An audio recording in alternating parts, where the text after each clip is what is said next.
この動画はストーリーの途中です。最初から見たい場合は概要欄またはチャンネルページの再生リストからご視聴ください。なお、外国語に対応した字幕をつけておりますが、自動翻訳ですので、精度が低いことをご理解ください。それでは、本編をお楽しみください。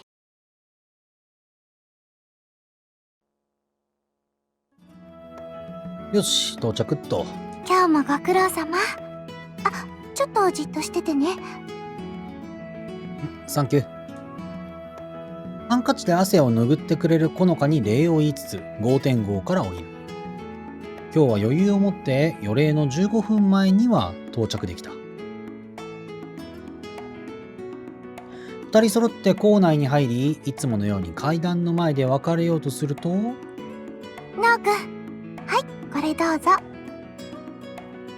ほのかがバッグから何やら包みを取り出して渡してくれる。ああ、そうか。もう弁当か。すっかり忘れていたが、期末テストも終わり、今日からいよいよ文化祭の準備が本格化する。しばらくテストで反論が続いていたから完全に忘れてた。ありがとな、ほのか。ほのかの手から弁当を受け取る。俺の胃袋をしっかりと把握したずっしりとした重量感だった。いえいえ、どういたしまして。学食だと混んじゃうから大変だもんね。それもあるけど、純粋にほのかの弁当の方が好きだからな、俺。ほんと？嬉しいな。なんなら久しぶりに昼食一緒にするか？いいの？あれ？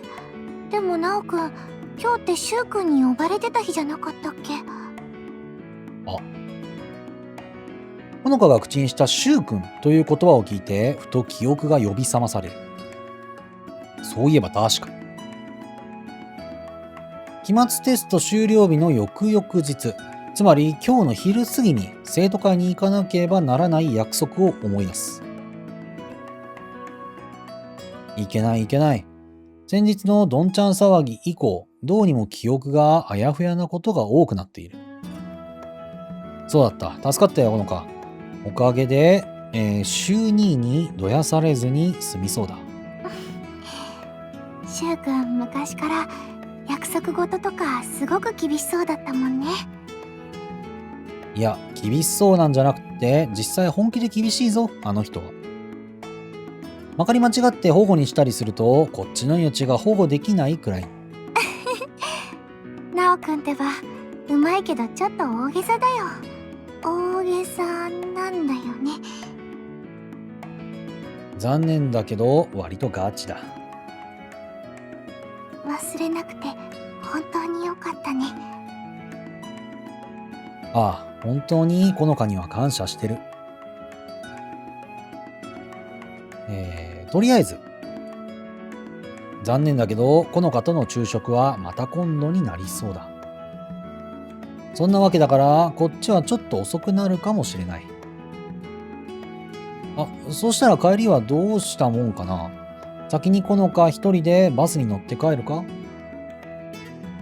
なんなら山越の親父さんにあたりに頼めば、むしろ喜んで送ってくれそうだが。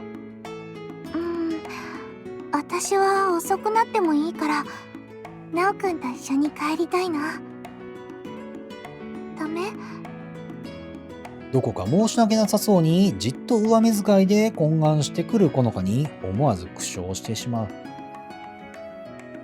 ダメなわけないだろう。じゃあ一緒に帰るか。もし待つのが退屈だったら生徒会の方に来てくれ。いいの？ありがとうなおくん。それじゃあ放課後ね。パーッと目を輝かせながら手をブンブン振って去っていくこのか。そんな大喜びしたワンコのような姿の妹を微笑ましく眺めながら、俺もまた教室に向かうのだった。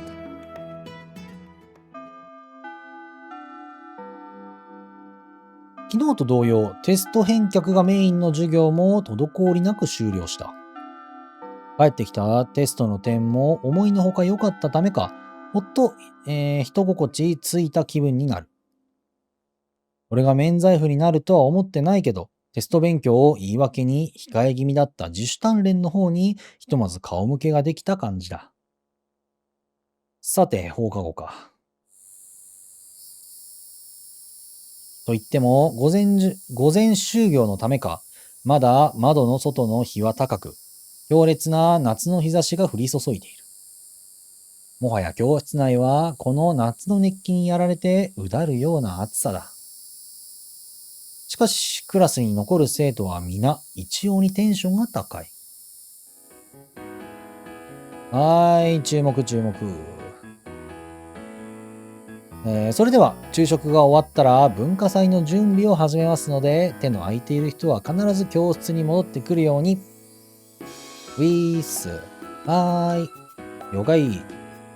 わかった。はいさー。だってん。承知の助。そこかしこから熱気に勝るとも劣らないクラスメイトの陽気な声が上がる。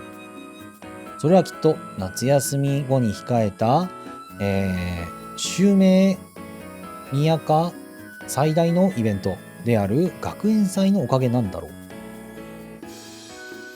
すまん、実行委員。俺ら今日から早速部活動なんだが。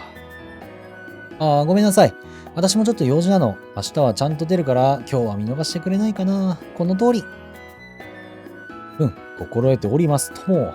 部活やら相引きやらその他諸々の用事で参加できない者はこの欠席台帳に記帳してから退出なさい。ただし後に残業の方を貸しますが、もちろん依存はありませんね。ウィッス了解。雑用でもその後に控えている、球技会でも何でもこき使ってくれ。力仕事なら何でもやるからよ。いや、合いびきじゃないからね。あくまで仕様だからね。でも、ありがとう。代わりに文化祭当日、一番忙しい時間帯に店番シフト入れてくれて構わないから。礼には及びません。後でしっかり働いてもらえればそれでいいのです。クラス一丸総決戦、が我が組の文化祭にかけるテーマですから。すごいね。一人文頭、気焰を上げる我がクラスの文化祭実行委員。実際に彼女が着ている自作の白 T シャツにもクラス一丸総決戦の文字が力強く踊っている。そんな彼女にすごすごと欠席届を出しに行くのは気が引けるのだけど、いかんせん生徒会からのお呼び出しとあっては仕方ない。すまん、実行委員。俺も外せない用事があるんだけど。おや、樹野くんも欠席希望ですか。それは困った。我がクラス一の働き手がいないとなると、だいぶ、作業効率が落ちてしまいますね。さてどうしたものでしょうか。案の定渋い面持ちの実行委員。だが、いいじゃん、行かせてやろうぜ。樹野にはいつも世話になりっぱなしじゃねえか。そうだよ。この間うちのクラスが担当だった新入生歓迎オリエンテーションの準備だってほとんど樹野くんがやってくれたじゃない。そうだ、柔道部の臨時助っ人もな。そういやサッカー部もお世話になったわ。実は私たちも機材持ちなんかでちょこちょこお世話に。お前ら、あんまり個人的な用事に樹の浪費すんなよ。あいつの原動力だったじゃないんだぞ。めちゃくちゃ元気なクラスメイトで仲いいクラスメイトだな。そうだ。いくらイノジがうちのクラスのおとん的存在っつったって、あんま苦労ばっかしかけんなよ。今流行りの過労死とかしたらどうすんだよ。24時間戦わせるなよ。ですね。そもそも、樹野くんの助けがないと敗れてしまうような弱小部は、さっさと潰れてしまった方が身のためではありませんか。きっと受験シーズンになってから、あれやこれやと後悔しなくて済みますよ。おいみんな、裾野部さんがおとなしい顔してまた毒吐き始めたんで、そろそろ話を本題に戻してくれ。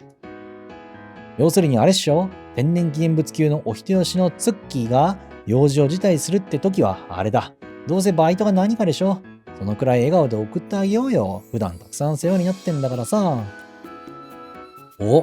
今山下さんがいいこと言った。みんな拍手と喝采、あと平服。おお。なんで平服？こらバカ、下から見上げんな、変態男子ども。やんややんやと弁護に回ってくれるクラスメイトたち。いくつか素直に喜べない声援もあったりしたが、皆の気持ちは素直にありがたい。ちなみにそのフォローの中に、すでにさやたかの姿は見えないのは少々あれだったが。あんにゃろ、さっさと退散しやがったな。見ると湯原はしっかりと俺のフォローをしてくれていた。笹川学級委員長、肩書きにたがわぬ真摯な姿に、五木の直哉、大いに感動した。ついでに山源もありがとう。教室の端で角に生やし立てるだけだけどさ。湯原学級委員長の擁護もあったことしては仕方なし。ですが、それに何より、五木野くんは我がクラス一同、今まで世話になりっぱなしでしたからね。承知しました。せいぜい労働に従事して、日々の生活の蓄えにするといいでしょう。なんならクラスの有志を募って募金活動をすることもやぶさかではないのですが、そんなに恩に切るよ。けど募金の方は気持ちだけで十分だ。さすがにそんなことされちゃ、給油としての体裁が悪いしな。ノートは一筆入れるんだっけ？ええ、いくら五木の市でも特例は認められませんから。あなたに心配は、まあ何か。まあ何、心配には及びません。そうきつい労働を貸すつもりはありませんからね。日頃の行いというのは、こういう時にこそ実を結ぶといういい鏡ですね。そうか、できることをできる分だけやっているだけで、特に日頃の行いなんて意識してないんだけどな。よし、サインしたぞ。これでいいのか？そこが五木の市の、美徳なのですよ。確かに。それでは、額に汗して、勤労に勤しんできてください。クラス一同、五木の市の活躍を心から応援しましょう。頑張れー。じゃあなー。父さんいってらっしゃい。しっかりねー。お大事に。稼いでこいよー。しんがりは任せろ。心置きなく戦ってこい。給油の半ばノリだけの声援に苦笑で答え、教室を後にする。別にバイトじゃないんだけどな。給油の底抜けに強い主張に押されてしまって、ついに最後まで真実を明かすことができなかった。というか、俺ってそこまで貧乏キャラなのだろうか。クラスメイトとの関係がちょっとだけ心配になってきた今日この頃だった。2の B、出席番号2番、五木の直哉、生徒会長の出頭勧告により参りました。何これ、紋切り型の挨拶をしながら、生徒会室のドアをノック。すると中から、入れ。なんて、これ以上ないくらい簡素で威厳に満ちた声が聞こえてきた。失礼します。生徒会の資料でも片付けてたのか？声の主は仕事の手を休め、こちらに顔を向けた。どうしてその生徒会室ってこういう見た目なんだろうね。どのゲームを見ても。どのゲームを見ても生徒会室って絶対こういう感じの作りなんだよな。何なんだろう。この猛暑の盛りをして一寸の隙もない全身黒色の総学ラン。なのに、額には汗の一つなじませず、泰然自若としているもんだから、まさにその雰囲気たるや、名うての武士か、はたまた悟りに至った修行僧のようである。この尋常ならざる威圧、もとい存在感をたたえたこの人物こそ、来たか。すごいな。まんまやな、見た目。そんな人？時ヶ谷秀逸。他でもない。この、襲名宮家学園きっての麒麟児と褒めそさやられる、生徒会長その人である。早かったな。昼食後でもよかったのだが、何やらせかしてしまったか。凛とした声が静かな部屋に響く。教室とほぼ同じ広さの生徒会室には、会長と自分の他には誰もいない。この間取りで教室一緒なんだ。これ4分の1くらいじゃない？そしたら。ただでさえ慣れない場所だというのに、肝心の相手があの雰囲気なのだ。まるで刀の切っ先で寝踏みをされているような張り詰めた空気に思わず、何やこれ。唾を、知らん。飲み込んでしまう。どうした？ああ、いや、気にしないでください。射抜くような視線に慌てて返事をする。その昼食は待ってくれますが、公務はそうはいかないでしょうから、仕事は早いところを片付けるのが一番です。我ながらなんてぎこちない返答か。しかし会長はそんな俺の態度を気に留めた風もなく、うむなどとうなずいていた。会長？いや何、お前のそういった緊直な太刀は好ましいと思ってな。だが腹が減っては戦はできぬという言もある。そうせくこともあるまい。まずは食事をとってしまおう。昼食は学食か、それとも持参か？持参です。部外者の自分がここで飯をとっていいものかと悩んだんですけど、一応こうして持ってきてます。それはいらん心配をかけたな。だがこちらから呼び立てておきながらお前を部外者呼ばわりするようでは、俺の器量も知れようというもの。それとも食事を共にするのはごめんか？とんでもない。不肖、五木の直哉。謹んで会長のご相伴に預からせてもらいます。ならばもう少しその他人行儀な態度を緩めてくれないか。そう緊張されるとこちらもやりにくい。そうだな。そうだな。せめて会長はやめてくれ。ごめんね。いつも通りでいい。いつも通り？いつも通りって急に言われても。それでは、師範代？お前がか？なぜ深疑問調だ？いきなり地雷だったー。いや、だってずいぶん前に道場から足が遠のいてしまった手前、今更師範代と呼ぶのは礼節を欠くかと。そう呼びたいのであればそれでも構わんが、しかし当のお前から緊張が抜けていなくては本末転倒ではないか。確かに会長の言う通りなのだが、こういった公的な場で対面してしまうと、なんというか昔散々仕込まれた時の記憶が蘇ってしまって、とてもじゃないが砕けた応対なんてできやしない。では時ヶ谷先輩、まだ硬いな。もう一歩。秀逸さん。その呼び名は初耳なのだが。じゃあまごまごしていたって拉致が開かない。こうなったら覚悟を決めろ、三月の直哉。右近左弁を排し、補助を固め、金婚一番虎穴に入らずんば孤児を得たり得られなかったり、下手したらそのまま噛み殺され、行け。主に。沈黙が海の底のように重い。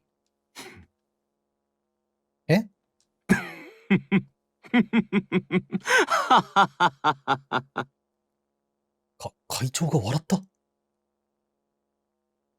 礼節に厳しく終始鉄仮面面の仏頂面で、鉄面皮か。ごめんなさいね。鉄面皮の仏頂面で、ほとんど感情を出さず、学園の運動部連からは、表面の刀匠とまで畏怖され、災いの道場では、鬼神のごとく刀を振るっていたあの時ヶ谷秀逸が会長、まさしく鬼のか乱。そんなレアイベント発生に慌てふためく俺に対して会長。いや、秀兄は遠い昔の頃によく見せてくれた穏やかな表情を浮かべた。いや、すまない。急に笑い出すとは礼を失した。何、少し昔を思い出してしまってな。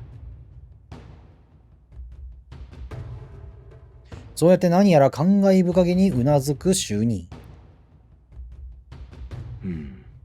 秀兄か。失礼。久しく記憶になかった響きだ。それを聞くのは以前お前が迷い猫を助けようとうちの境内のご神木に登ったまま降りられなくなった時以来か。そんな秀兄、また大昔のことを。そう昔なものか。まだ10年と4年のことだろう。この先人生に待ち構えているであろう幾多の苦難の童貞に比べれば来た道を振り返ることなどキンキンたる主湯に過ぎん。まだ10年って。秀兄、それ俺の人生のほぼ全てだよ。なんともはや、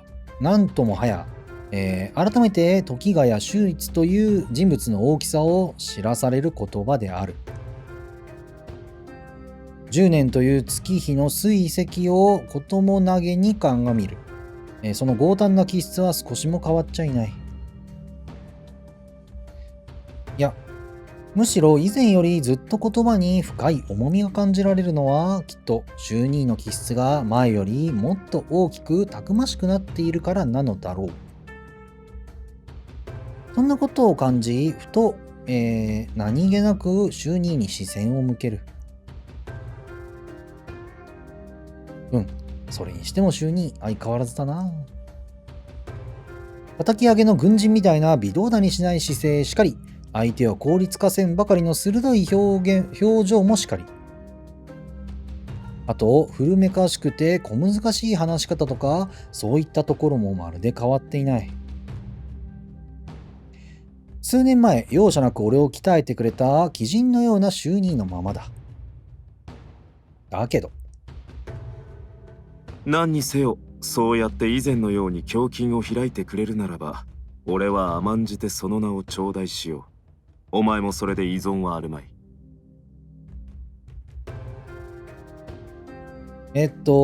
俺はそれでもいいけど、秀兄はそれでもいいの？というと？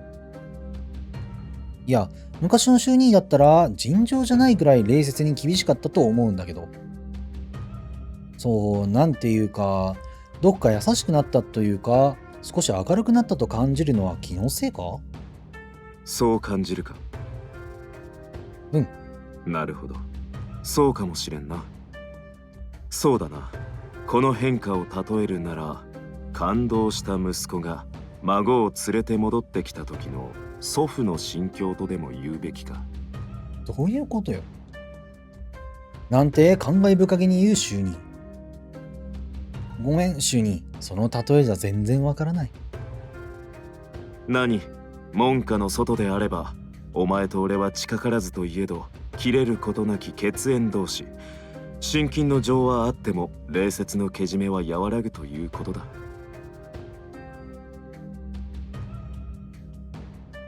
ああ、なるほど。その感情なら少しわかる気がする。思えば子供の頃、いつも俺とほのかの前には秀兄の大きな背中があった。強くてかっこよくて大人びてて頼りがいがあって。だけどいつも一歩下がった位置からひっそりと静かに俺たちを見守っていてくれた遠い親戚の兄ちゃん。俺はそんな秀兄の後ろ姿にいつも憧れていた。いつか自分もこんな風になりたいと。いつか自分もこんな風に家族を守りたいと。五木の直哉にとって、時ヶ谷秀逸とは、まさに、存亡の対象だったのだ。だが、うん。それはともかく、やはり夏の友は88夜済みに限るな。少年だった、五木の直哉に淡い夢を抱かせた本人は、このくっそ暑い生徒会室で顔入れと使えずに、これまた激アツの煎茶を入れながら、いそいそと昼食の用意をしていた。真顔で無言のまま、どうしたお前の分も入れてあるぞ。早く座れ。と言わんばかりに、ペシペシとパイプ椅子を叩く思い出の君。ごめん、週に。幼い頃の、淡い憧れにちょっとばかりひびが入りそうです。週2が日本茶ビーキなのは知っているつもりだけど、それはさすがに無理。いくら高級茶葉は低温で蒸れると言っても、もはやこの外気温の中で体温より高い液体を体の中に入れたいとは思わない。というか、なんでこの人はこんな格好をして平然といられるんだろうか。それは残念だな。なんなら水出しでも入れるのだが。水出しがあるんだったらぜひそっちをいただくよ。で、どこにあるの週に？冷蔵庫の中？何を言う。そんなわけなかろう。いくら水出しといえど、茶を冷蔵庫などに保管できるものか。せっかくの風味がそがれてしまうではないか。でも今、水出しがあるって、まさか週に、蒸れるって、今から水出しを入れるつもりなの？入れるか？入れるって、今から水出しを入れるつもり？何？心配は無用。玉露や煎茶なれば一昼夜かかるが、この一升の加賀棒茶ならそこまでの手間は取らん。具体的な抽出時間は？2時間ほどだ。なんだって？ダメだ。週2の仙人のような時間感覚に付き合っていたら、あっという間に日が暮れてしまう。そもそも目的は生徒会にお茶をすすりに来たわけではないし、ましてや昼食をいただきに来たわけでもない。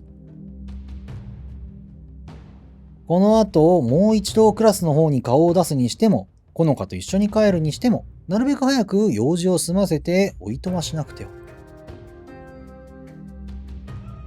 せっかくだけど週に、この後生徒会の用事もあるわけだし、そっちが本題なら、今回はお茶の方は遠慮させてもらうよ。そうか。それは少々当たらないが、いや、むしろあたかもよしか。わかった。なるべく早く中3を済まして要件を頼むとしよう。そういえば聞いてなかったけど、結局今日は何を手伝えばいいんだっけ？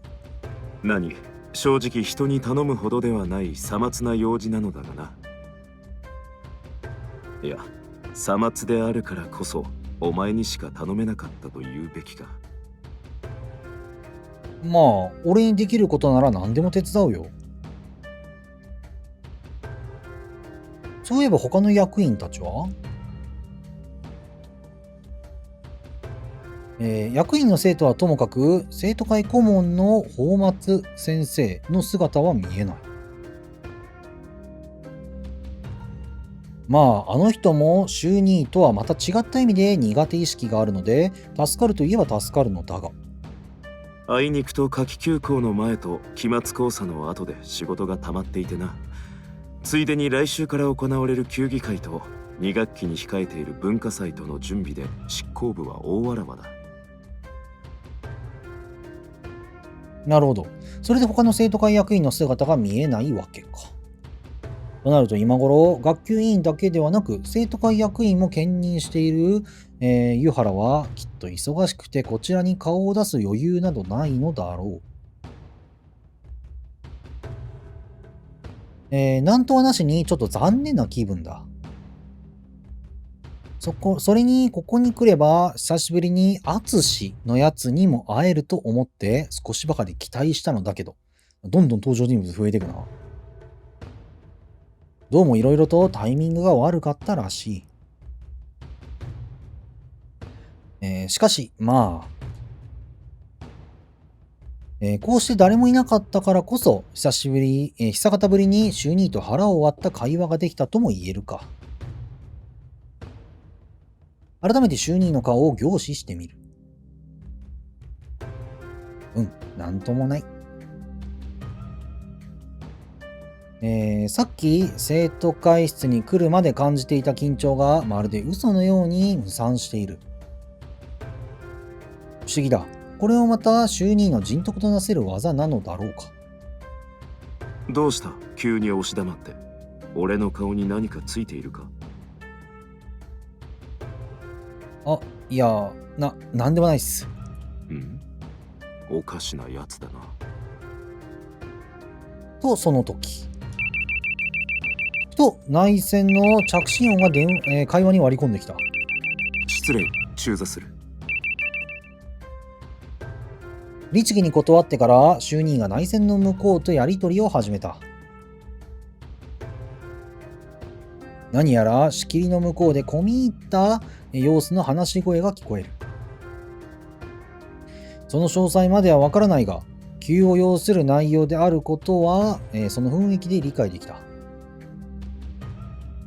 なんだろう、生徒会の用事か何かだろうか。すまない直哉、下級のようだ。戻ってくるや否や開口一番、周兄はすまなさそうに頭を下げた。急用？何やらうちの生徒が新都心で揉め事に巻き込まれたらしくてな。なんか物騒。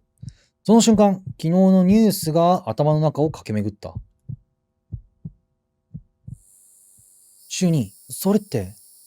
ああ、お前も聞いてるか。そうだ。例の事件以来、昨夜から新都心の一部は部外者の立ち入りが禁じられているというのに、どうやらうちのアホが物見湯さんめかして首を突っ込んで当局のお世話になってるそうだ。急になんか文字がギュッとなったな。どうした？本来なら生活指導教諭か当人たちの両親の出番なんだろうが、どうやら俺にもお呼びがかかったらしくてな。悪いが、事態が事態なだけに今日中にこちらに戻ってくることは難しそうだ。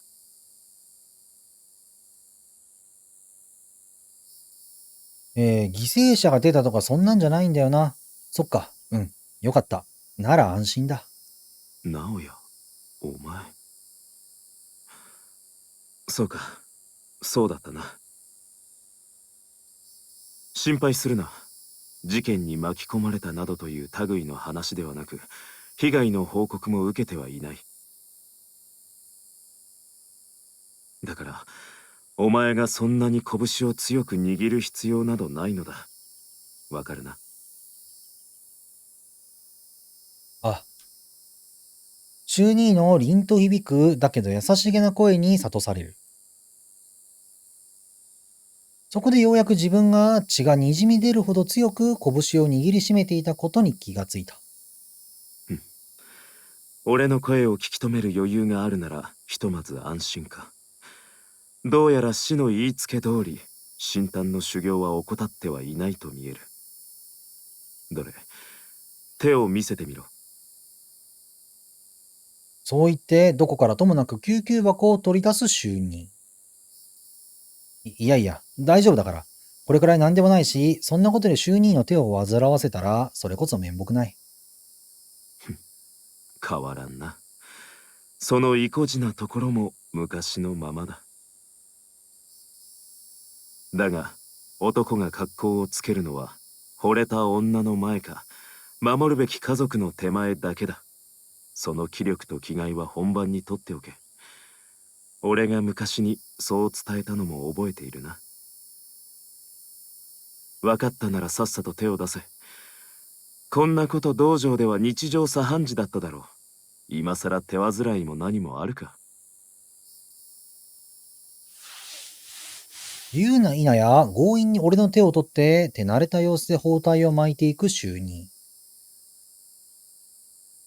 その手腕は実に見事なもので、俺があれやこれや逡巡している間に終わってしまっていた。ありがとう、周兄。直哉、え分かっているとは思うが、自分から何とかしようなどと思わないことだ。いいか、お前にとっての大事とは、孤児を得るために虎穴に入ることではなく、虎穴から現れる虎から身を挺して孤児を守るためだろう。お前が手にしたのは、そのための自衛の刃だ。決して狩猟のために振るう銃ではない。な。夢、誠に大事とするものを見失わないことだ。それは、就任らしい、ひどく、簡素な、簡易なわからんな。心遣いだった。自分の手前勝手な執着のためだけに、このかを一人にさせるのかと。自分の他に家族のいない一人ぼっちのこのかを、本当の意味で一人にさせるつもりか、と。そやな、家族の記憶もないわけだからな。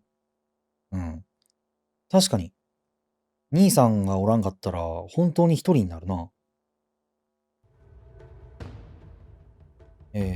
わかってる、就任。ありがとう。ペコリと一礼する。ペコリと礼をする。就任は、ああ、とだけ答えると、何事もなかったように、救急箱をしまい始めた。普段はとことん厳しいくせに、本当に必要な時はとことん優しくて。いつもぶっきらぼうなしかめっ面のくせに、その実めちゃくちゃ照れ屋な就任に、俺は心の中でひたすら感謝する。多少口に出しても就任の場合は、ああとしか言わないだろう。それに言葉なんかなくとも、きっと就任は分かってくれるだろう。時ヶ谷秀一とはそういう人だ。でもそうなると就任、今日の用事はキャンセルってことに？ああ、そうなるな。こちらの都合で呼んでおいて、手前勝手に保護にしたとあっては、もはや面目の次第もないのだが。後でいかような罰でも甘んじて受けるゆえ、今日のところは平に容赦願いたい。いいよいいよ。休養は就任のせいじゃないだろう。生徒会長は公務が第一。それに、襲名宮家の生徒会長たるもの、近隣学区に先んじて、生徒の模範、規律となるべし、だろ。確か生徒会規約の条文にそんな感じのこと書いてあったし、俺のことはいいから早く行ってきなよ。そう言ってくれると助かる。すまないな、直哉。こたびの詫びは必ず返上する。だからそんな気にしなくていいってば。と言っても、そこは時ヶ谷秀一。この頑固頑固一徹か。なところが、就任たる、なんだろう。知らん。であって、そう簡単に折れてしまうなら、それはもう就任ではないのだろう。ならば。そうだ。だったら就任の弁当をもらえないかな。どうせ急ぎなら弁当なんて食べてる余裕ないだろう。それは。おや垂れ言程度と思って提案した俺の言葉に押し黙ってしまう就任。今日の弁当ってなんか特別な曰く付き？時ヶ谷秀逸をして、譲渡するのをためらわせる弁当。そいつは良くも悪くも風の中身の方が気になるところだが。いや、そう大層なものではないのだが、本当に弁当などでいいのか？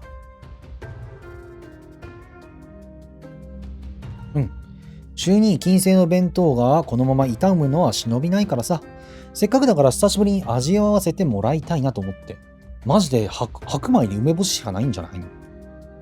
文武に劣らず、割烹仕事も達者な就任に、手づからの弁当だ。カノンの弁当ももちろん楽しみだけど、それと同じくらい触手が動いてしまう。というわけで、ありがたくごちそうになりますよ。容器は明日洗って返すから、その時にでも今日できなかったことを手伝うよ。俺の提案にしばらく黙して逡巡していた週に至ったが、わかった。お前が納得してくれるならこちらも助かる。時間が差し迫っていると思ったのか。手早く身支度を整えながら生徒会室のドアに手をかけた。あのな、直哉。実はその弁当は。いや、なんでもない。味の方は問題ないだろうからな。では、先に失礼する。すまんが直哉。鍵の施錠と返却もよろしく頼む。よくわからないけどわかった。鍵の方は任せておいて。言うな否やバタンとドアが閉まった。元から一人しかいなかった関係者が退出してしまったことで、ついに生徒会に残っているのは自分だけになってしまった。と言っても、もうここには用事はない。